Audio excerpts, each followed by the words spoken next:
आज आम्ही करतोय चिली पटेटो।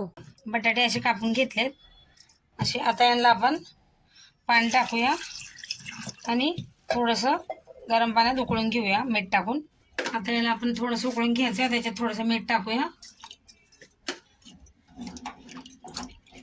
आता बटाट्यांना एक उकळी आली, याला काढून घेऊया आपण। आता ते आपण सगळं बटाटे आता काढून घेऊया इकडं।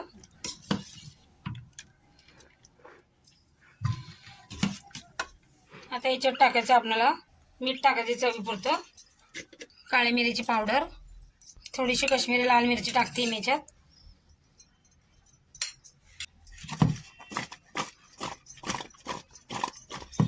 आता याच्यात मी 3 चम्मच कॉर्नफ्लोअर टाकते, 3 चम्मच मैदा। आता याला आपल्याला मिक्स करून घ्यायचं असं। इथं आता मी तेल गरम करायला ठेवलंय। आता याच्यामध्ये आपण हे पटेटो सोडून देऊया।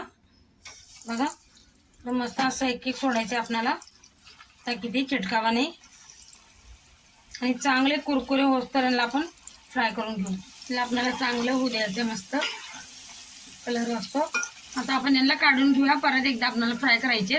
आता आपण तळलेले बटाटे आता आपण परत फ्राय करून घ्यायचे आपल्याला चांगले एकदम गरम तेलामध्ये। आता इथं चिली सॉस बनवायसाठी मी तेल गरम करायला ठेवले। याच्यात आता बारीक चिरलेला कांदा टाकूया,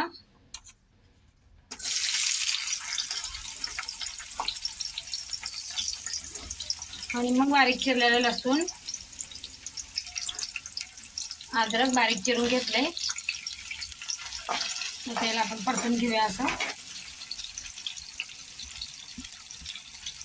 इथं मी कोथिंबीरच्या काड्या घेतल्यात, ज्या असतात अशा हिरव्या हिरव्या, त्या घेतल्यात बारीक चिरून, हे बी टाकून देऊ याच्यात। आता याला आपण परतून घेऊ आणि मग आता याच्यात आपल्याला टाकायचे 2-3 हिरव्या मिरच्या घेतल्यात मी अशा उभ्या चिरून, हे बी टाकूया। आता याच्यात आपल्याला टाकायचंय थोडंसं पाणी। आता याच्यात टाकूया सोया सॉस आणि टमाटर केचप, ते पण टाकून देऊया। आणि रेड चिली सॉस टाकूया आता याच्यात, आणि असं आपण मिक्स करून घेऊया याला। इथं आता मी शिमला मिरची आणि कांदा असा कापून घेतला, हे बी टाकूया याच्यात, आणि याला आपण आता परतून घेऊया। इथं आता मी 1 चम्मच कॉर्नफ्लोअर घेतले, आता याच्यात पाणी टाकूया थोडंसं, आणि याचा आपण गोळ बनवून घेऊ असं। आणि याच्यात टाकूया आता थोडं थोडं,